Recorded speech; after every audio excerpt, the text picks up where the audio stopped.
Hello दोस्तों, नमस्कार। आप सभी का एक बार फिर से हार्दिक स्वागत है आशीष क्लासेस पर। आज की क्लास में हम डिस्कस करेंगे फिलर्स के जो क्वेश्चंस आपके एसबीआई में पूछे जाते हैं इंग्लिश के। तो उसमें एक फिलर्स से क्वेश्चंस आते हैं रिक्त स्थानों की पूर्ति करने संबंधी। कई बार एक ब्लैंक होता है, कई बार डबल ब्लैंक्स के क्वेश्चन, डबल फिलर्स भी आते हैं। तो उन सब के क्वेश्चंस हम आज डिस्कस करने वाले हैं।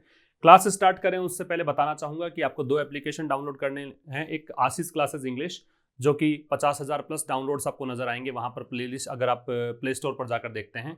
और दूसरा एप्लीकेशन है आशीष क्लासेज, जहां पर आपको ग्रामर का कोर्स उपलब्ध करवाया गया है, आपको ट्रांसलेशन का बैच उपलब्ध करवा दिया गया है, और कुछ ई बुक्स भी हैं जिसमें आप वोकैबुलरी, पिछले पूरे साल के एडिटोरियल वर्ड्स एक साथ आप प्राप्त कर सकते हैं।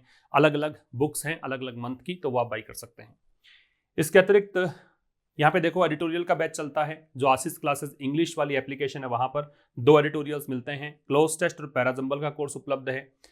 ये हम ये ध्यान रखें। आप ये इसलिए बताएं क्योंकि एसबीआई की तैयारी अगर आप कर रहे हैं तो सबसे पहली बात तो जरूरी है कि आप न्यूज़पेपर पढ़ने की हैबिट डालें।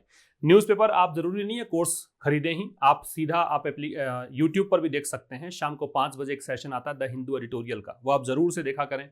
एक रात को 9:15 पर लाइव सेशन होता है फाइनेंशियल एक्सप्रेस का, वो ज़्यादा इंपॉर्टेंट आप लोगों के लिए, वो भी आप देखा करें। उसका पीडीएफ उपलब्ध होता है टेलीग्राम चैनल पर। और ये जो मैं पढ़ा रहा हूँ इसका भी टेलीग्राम चैनल पर आपको पीडीएफ दिया है। टेलीग्राम चैनल का लिंक आपको डिस्क्रिप्शन में मिलेगा, या सीधा आप सर्च भी कर सकते हैं, आशीष क्लासेस के नाम से ही टेलीग्राम चैनल है। वहां पर इसका पीडीएफ पहले प्राप्त कर लें। पीडीएफ से पहले खुद क्वेश्चन सोल्व करके देख लें, खुद का स्कोर लिख लें कि हाँ मेरा ये स्कोर हो रहा है। उसके बाद में ये सेशन देखें, आपको समझ में आएगा कि कैसे आपने गलती कर दी थी, कहाँ गलती हुई थी। पहला क्वेश्चन आपके सामने है, देखो पढ़ो क्या कहना चाह रहा है। कह रहा है कि mister Nadda who is on a 2-day visit, mister Nadda जो कि 2 दिन के विजिट पर हैं। कहाँ का विजिट है? स्टेट का। Describe the attacks as state sponsored violence, उन्होंने इन हमलों को डिस्क्राइब किया है, उन्होंने इस हमलों की बात की है कि ये जो हमले हुए हैं वो स्टेट स्पॉन्सर्ड वायलेंस है, सरकार के द्वारा समर्थित हिंसा है, राज्य सरकार के द्वारा समर्थित हिंसा है। ये क्वेश्चंस मैंने खुद ने बनाए हैं और ये द हिंदू न्यूज़पेपर से बनाए हुए हैं। तो ये जो बंगाल में हिंसा हुई थी ना, उस बारे में ये आर्टिकल था, वहां से मैंने क्वेश्चन उठाया। ऑल्सो रेज्ड क्वेश्चंस, तो इन्होंने ये प्रश्न भी उठाए, why the dash of human rights were silent on the attacks, कि क्यों जो ह्यूमन राइट्स के जो भी हैं वो क्यों मतलब साइलेंट थे अटैक्स पर। तो देखो 4 ऑप्शंस हैं। क्या स्ट्रेटजी होनी चाहिए फिलर्स को लेकर, वो आप समझेंगे जब आप पूरा वीडियो देख चुके होंगे। देखो मैं कैसे करता हूं वो समझना। यहाँ पे 2-day विजिट, ये विजिट जो है वो नाउन है। सबसे पहली चीज, ये जो विजिट यहाँ पे है ये नाउन है। जब ये नाउन है तो देखो विजिट के बारे में बता दूं आपको मैं, यह बात आप नोट कर लेना, पेन और नोटबुक लेकर बैठे होंगे आप। विजिट जब नाउन होता है तो इसके साथ प्रेपोजिशन टू लगा सकते हैं आप, और विजिट अगर वर्ब के रूप में यूज किया जाता है तो इसके साथ में कोई प्रेपोजिशन नहीं लगाते हैं, नो प्रेपोजिशन होता है। ठीक है, यहाँ पे चूंकि नाउन है, वर्ब तो है नहीं, क्योंकि देखो वर्ब तो होगी, इस दे रखी है आपको। अब ये जब नाउन है तो इसका मतलब टू लग सकता है इसके बाद में, तो इसका मतलब आपका ऑप्शन ये नहीं हो सकता। कौन सा? ये ऑप्शन नहीं हो सकता, क्योंकि यहां पर आपको नो प्रेपोजिशन दे रखा पहले ब्लैंक में, इसको आप काट दीजिए। आपके पास 3 ऑप्शंस बचे, तीनों में टू है, यहां भी टू है, यहां भी टू है और यहां भी टू है। ठीक है, अब आगे देखो, एक प्रश्न का आंसर तो हमारा आ गया कि मिस्टर नड्डा जो कि 2 दिन के विजिट पर हैं स्टेट के, उन्होंने इन अटैक्स को डिस्क्राइब किया है कि ये अटैक्स किस प्रकार के हैं, राज्य समर्थित, या फिर मतलब स्टेट का मतलब यहाँ पे सरकार से है, गवर्नमेंट स्पॉन्सर्ड वायलेंस है, बंगाल के सरकार के द्वारा करवाई गई हिंसा है। उन्होंने यहाँ प्रश्न भी उठाए। कैसे प्रश्न उठाए? कि why the dash of human rights, कि मानवाधिकार के जो भी लोग हैं वो क्यों मतलब यहाँ पे साइलेंट थे। तो देखो यहाँ पर आपको एक हिंट मिल रहा है। क्या हिंट मिल रहा है? देखो यहाँ पे हिंट मिल रहा है आपको कि वर दे रखा है। वर दे रखा है, इसका मतलब यहां जो भी आएगा वो प्लूरल आएगा, जो भी नाउन आएगी वो प्लूरल आएगी। प्लूरल आएगी तो देखो कौन सा नहीं आ सकता, ये काट दीजिए आप, क्योंकि यहां पे आपको दे दिया सिंगुलर सपोर्टर, सपोर्टर प्लूरल नहीं है, इसलिए ये ऑप्शन कट गया आपका। इन 2 ऑप्शंस में से आएगा आप।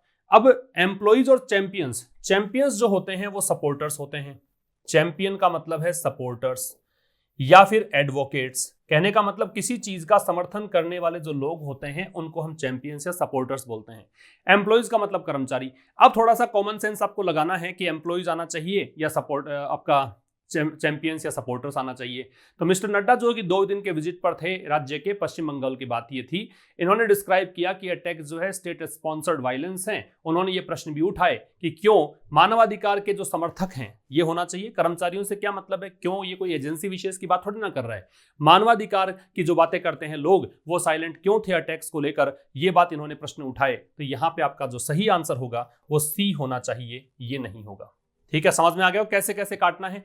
आपको चारों चीजों का पता रहेगा ना तो आप कर पाओगे। दूसरे पे आ जाओ। Goods and services tax collections are likely to remain dash at about 1.15 lakh crore to 1.2 lakh crore in April despite the dash of lockdown across the country. तो goods and services tax collections, यहां से आप उठाइए इस चीज को, ये डेस्पाइट दे रखा है। डेस्पाइट का मतलब के बावजूद है। जिस क्लोज में डेस्पाइट होता है वो थोड़ी कहानी को विरोधाभासी बना देता है, बिल्कुल ऑपोजिट कर देता है चीजों को।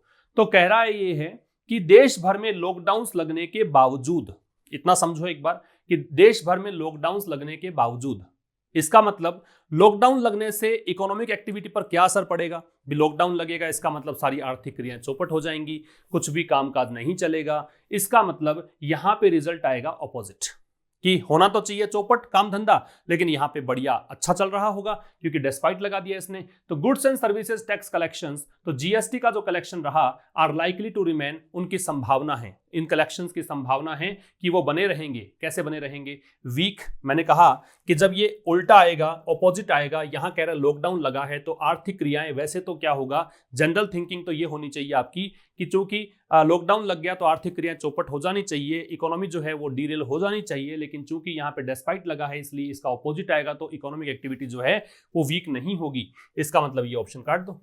ठीक है, फिर ये लो भी काट दो। यहाँ पे लो का मतलब कम है इकोनॉमिक, है ना, ये जो कलेक्शन जो है वो कम रहेगा, ऐसा नहीं होगा। तो ये दोनों ऑप्शन कट गए क्योंकि ये दोनों ही यहाँ पे इसका विरोध नहीं जता रहे हैं। ठीक है, आपके पास दो ऑप्शन बचते हैं, रोबस्ट और हाई।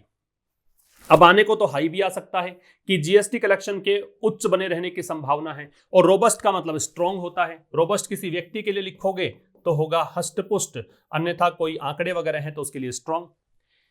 अब यहां तक तो ठीक है, दोनों ही चीजें सही है, हाई भी सही है, ये भी सही है। स्प्रेड होगा कि स्पेट होगा? Despite the spread of lockdown across the country या despite the spate of lockdown. अब स्पेट क्या होता है? स्पेट का मतलब एक प्रकार से बाढ़ है, बहुत बड़ी संख्या में होना है।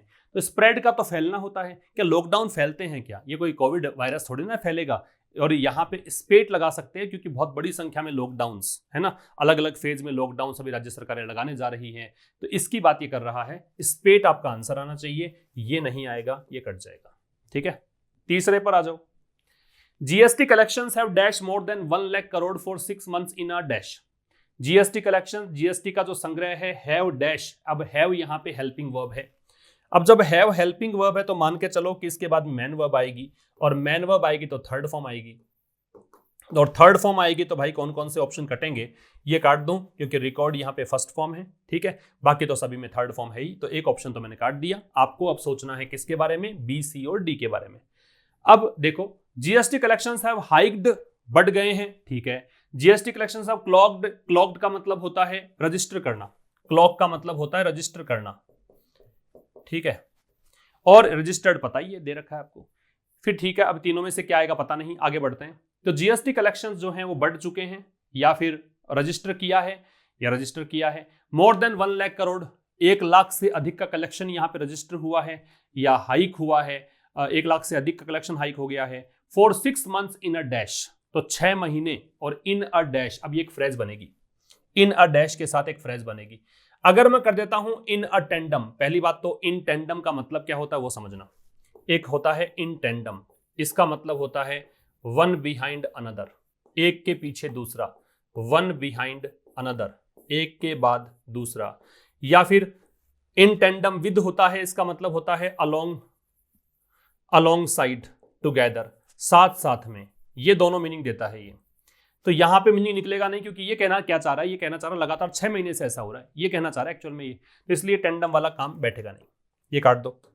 अब बच्चे आपके पास ऑप्शंस, देखो कैसे करना होता है। आपको चारों के मीनिंग तो आने ही आने चाहिए, तभी तो कर पाओगे, फिर ग्रामर भी आपको लगानी होती है। फिर रो और मैटर, इन अ मैटर कर दोगे तो इन अ मैटर का मतलब होता है, इन अ मैटर ऑफ टाइम होता है कि नॉट मोर देन, इससे ज्यादा नहीं। ठीक है, और रो का इन रो का मतलब होता है लगातार। अब देख लो सटीक कौन सा बैठता है यहाँ पे कि जीएसटी कलेक्शन जो हैं वो यहाँ रजिस्टर हुए हैं, 1,00,000 करोड़ से ज्यादा कलेक्शन यहाँ पे हो रहा है और लगातार 6 महीने से हो रहा है। ऐसा 6 महीने से चल रहा है, इसलिए यहाँ पे इन रो आना चाहिए, क्योंकि इसका मतलब इन अ मैटर करोगे आगे लगाना पड़ेगा इन अ मैटर ऑफ टाइम, है ना, या इन अ मैटर से अर्थ निकलेगा नहीं, इसलिए ये हमने काट दिया और आपका ऑप्शन हो गया सी, बिल्कुल सही हो गया। ठीक है। Number 4, India's Covid wave will dash hit the recovery and could dash growth below 10%। तो भारत की जो कोविड वेव है, कोविड लहर है, will dash hit the recovery, वो रिकवरी को हिट करेगी, रिकवरी को, इकोनॉमिक रिकवरी को हिट करेगी, मतलब प्रभावित करेगी। कैसे प्रभावित करेगी? सीवियरली प्रभावित करेगी, बहुत ज्यादा प्रभावित करेगी, स्लोली, बहुत धीमे धीमे प्रभावित करेगी, इनएविटेबली मतलब जरूर से प्रभावित करेगी, बच ही नहीं सकते हो आप, या विल नॉट हिट प्रभावित नहीं करेगी। आने को सारे आ सकते हैं, ग्रामर से तो कोई प्रॉब्लम नहीं है इन चारों के अंदर, लेकिन आगे पढ़ने से पता लगेगा। And could dash growth below 10%, और ग्रोथ को 10% से कम कर सकता है। अब देखो इस ऑप्शन को काट दूं मैं, क्योंकि अगर ये प्रभावित नहीं करेगी तो ग्रोथ 10% से नीचे नहीं जाएगी। अगर ये प्रभावित ही नहीं करेगी तो फिर 10% नीचे नहीं जानी चाहिए, तो ये ऑप्शन कट गया। आगे देखो यहां पे कह रहा है सीवियरली और एनहांस। अगर ये कह रहा है कि बहुत ज्यादा यहां पे अगर ये कह रहा है कि इंडिया का कोविड वेव जो है वो बहुत ज्यादा यहां पे रिकवरी को प्रभावित करेगा एंड कुड एनहांस ग्रोथ, तो ये एनहांस करने का सिस्टम है क्या? बिलो लगाना। एनहांस का मतलब बढ़ाना होता है, एनहांस का मतलब इंक्रीज करना होता है। तो क्या ये बढ़ाएगा ग्रोथ को? बढ़ाएगा तो बिलो कैसे कर दिया? फिर तो अबव आना चाहिए था, इसलिए ये ऑप्शन भी काट दीजिए। ठीक है। इनएविटेबली पुश स्लोली प्रोपेल, ये बचे। अगर मान लो धीमे धीमे प्रभावित करेगी तो ये प्रोपेल ग्रोथ बिलो। फिर से प्रोपेल का मतलब होता है प्रेरित करना, एनकरेज करना, पुश करना। प्रोपेल का मतलब एक प्रकार से पुश करना है, आगे की ओर धकेलना है, प्रेरित करना है। तो मान लो यहां पे प्रभावित करेगी धीरे धीरे, तो क्या ये पुश करेगी ग्रोथ को 0% से 10% से कम? भाई पुश कर रहे हो तो ऊपर बढ़ाते हो ना, नीचे छोटे लेके आते हो, तो ये भी नहीं आएगा, फिर ये ऑप्शन आ जाएगा। ठीक है। इंडिया की जो कोविड वेव है वो इनएविटेबली हिट करेगी रिकवरी को, मतलब अपरिहार्य रूप से, इससे आप बच ही नहीं सकते, जरूर से जरूर ऐसा होगा। और कुड पुश ग्रोथ बिलो 10%, और ये धकेल देगी ग्रोथ को 10% से नीचे। बात समझ में आ गई? इससे आगे देखो, पेट्रोल नाउ कॉस्ट 90.55 पर लीटर इन दिल्ली। पेट्रोल की कीमत अब कितनी है दिल्ली में? 90.55 प्रति लीटर, from 90.40 according to a price notification of state owned fuel retailers. और ये किसके अकॉर्डिंग है? स्टेट मतलब सरकार स्वामित्व वाले फ्यूल रिटेलर्स जो हैं, जो खुदरा विक्रेता हैं पेट्रोल डीजल को सेल करने वाले, उनके अकॉर्डिंग ये है। चलो इससे कोई मतलब नहीं है आपको, इस चीज से कोई लेना देना नहीं है। यहां तक की अगर बात समझें तो आप समझिए यहां पे कि 90.40 से ये आ रहा है यहां पे, तो ये ऊपर है कि नीचे है? पहले इतना समझ लो कि 90 से यहां पे पहुंचा तो ऊपर हुआ है, ऊपर हुआ है तो देखो यहां पे एक ही ऑप्शन बैठता है और वो है अप फ्रॉम, क्योंकि डाउन और बिलो तो नीचे हो गया, और विद इन का मतलब के भीतर भीतर होता है, कोई भी समय सीमा दे रखी है उसके अंदर अंदर होता है, ऐसा कोई मीनिंग यहाँ पे है नहीं, तो काट देंगे। नंबर 6 पे आ जाओ। द गवर्नमेंट है, देखो इतने बड़े बड़े क्वेश्चंस को आप ऐसा मान लो, आप सोचोगे कि सर क्लर्क में तो इतने मुश्किल क्वेश्चंस आते ही नहीं है। कोई बात नहीं है, आप पीओ की तैयारी कर लीजिए। अगर आप डिफिकल्ट क्वेश्चंस देखते हैं तो इजी वाले क्वेश्चंस आसानी से हो जाएंगे, लेकिन एसबीआई का कोई भरोसा नहीं है, ऐसे क्वेश्चंस आने की पूरी संभावनाएं हैं, इसीलिए मैंने उसी पैटर्न पर क्वेश्चंस आपको लाके दिए हैं। नंबर 6, ये सभी क्वेश्चंस मैंने बनाए हैं, कहीं से कट कॉपी पेस्ट नहीं है भाई। The government has dashed the deadlines of routine goods and services tax compliances, reduced the interest charge on delayed tax payments and offered late fee dash for taxpayers। समझना ध्यान से, बहुत बड़ी यहाँ पे चीजें आपको समझ में आएंगी। गवर्नमेंट ने क्या किया है? हैज के साथ वर्ब की थर्ड फॉर्म आती है, तो थर्ड फॉर्म तो आप सभी के अंदर है, कोई प्रॉब्लम ही नहीं है। तो गवर्नमेंट ने क्या किया है? एक्सटेंड कर दी है deadlines of routine goods and services tax compliances. Extend का मतलब बढ़ाना। भाई कंप्लायंस का मतलब होता है कंप्लाई करने का प्रोसेस, कंप्लायंस का मतलब होता है कोई भी चीज की पालन करने का प्रोसेस। तो गवर्नमेंट ने जीएसटी को भरने की जो डेडलाइन थी ना, उसको बढ़ा दिया कि ठीक है अभी मत करो, थोड़ा आगे कर देना, कोई समस्या नहीं है। समझना, मान लो डेडलाइन थी मान लीजिए 30 अप्रैल डेडलाइन थी, सरकार ने कहा कि अभी नहीं करना है आपको, आप थोड़ा आगे ले जाओ और आप 31 मई तक जमा करा देना, 31 मई तक जमा करा देना। इसका मतलब ये है इंक्रीज्ड का बढ़ाना होता है, लेकिन इंक्रीज का साइज में बढ़ाना होता है। ये एक्सटेंड है, ये एक्सटेंट में, लेवल में बढ़ाना होता है, स्तर में बढ़ाना होता है, किसी समय सीमा में बढ़ाना होता है, तो इसलिए इंक्रीज को तो काट दो आप। रिड्यूस्ड, कम कर दी है डेडलाइन, चलो कोई बात नहीं, देखेंगे इसके बारे में। डिक्लेयर्ड, डेडलाइंस घोषित कर दी है, ये भी हो सकता है ग्रामर से। तो आगे देखो, इसने गुड्स और सर्विसेज टैक्स को भरने की जो डेडलाइंस थी उनको ऐसा कर दिया है। आगे देखो क्या कह रखा है, आगे इसने कहा कि रिड्यूस कर दिया है, कम कर दिया है क्या, interest charge on delayed tax payments. अब कह रहा है अगर आप देरी से टैक्स का पेमेंट करोगे तो उस पर जो इंटरेस्ट चार्ज किया जाता है उसको कम कर देंगे। इसका मतलब समझ गए आप कि यहां पे सरकार बढ़ा रही है डेडलाइन, क्योंकि देरी से कब आएगा, जब बढ़ाएगी तभी तो आएगा।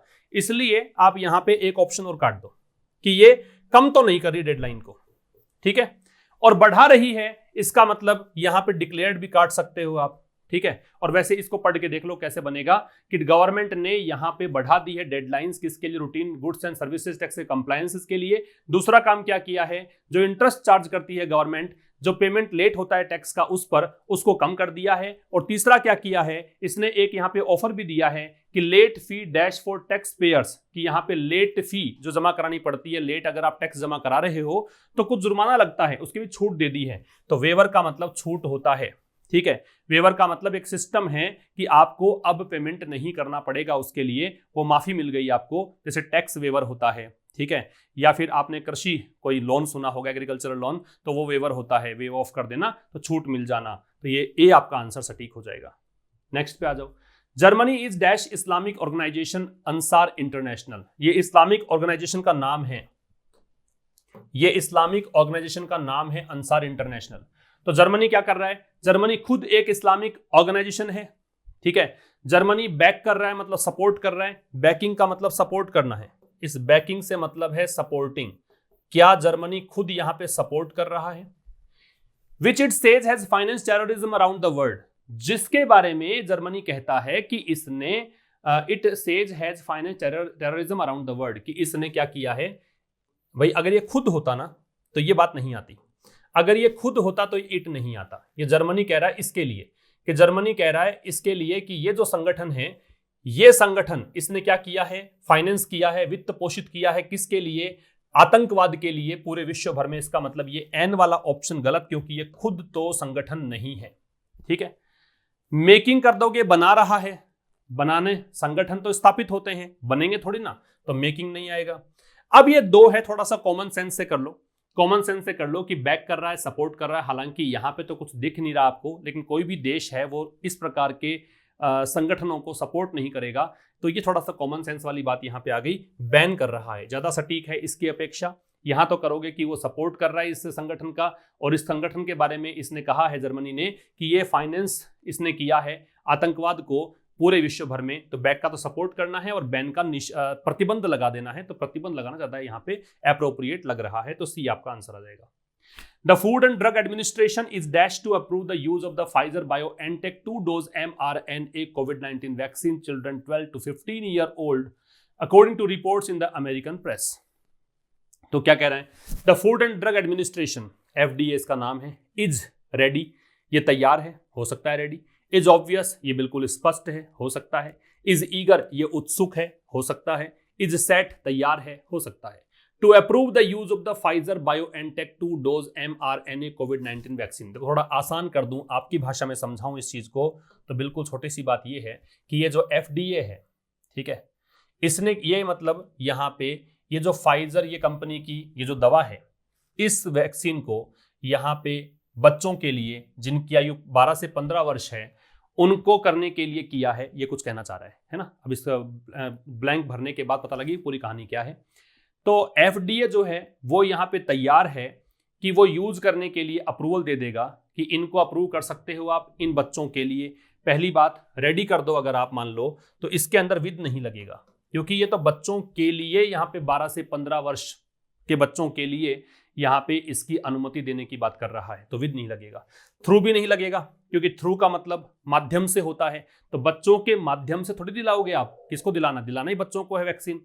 अब ये दो बचे, इसमें 2 और 4 में से ज्यादा बेहतर विकल्प है 4, क्योंकि के लिए 2 करोगे तो यहां पे फिर अप्रूव किया इसने, ऐसा नहीं कहा कि वैक्सीन इसको देनी है, जबकि ये कह रहा है कि इसके यूज को अप्रूव करना है, किसके लिए, बच्चों के लिए, ठीक है। और वैसे भी इन दो ऑप्शंस में देखें तो ज्यादा बेहतरीन ये है कि सेट करें कि एफडीए जो है वो तैयार है, यहां पे एफडीए जो है क्लियर है, स्पष्ट है, तो स्पष्टता की बात ना करके यहां ज्यादा बेहतर विकल्प है सेट, कि ये जो एफडीए है वो तैयार है, किस लिए, अप्रूवल देने के लिए। अप्रूवल किसका देना है, इस वैक्सीन का, किसके लिए, बच्चों के लिए, बच्चों की आयु 12 से 15 वर्ष के बीच में होनी चाहिए। और ये किसके अकॉर्डिंग बात है, ये रिपोर्ट्स के अकॉर्डिंग जो अमेरिकन प्रेस ने रिपोर्ट दी है। आपका आंसर हो जाएगा डी।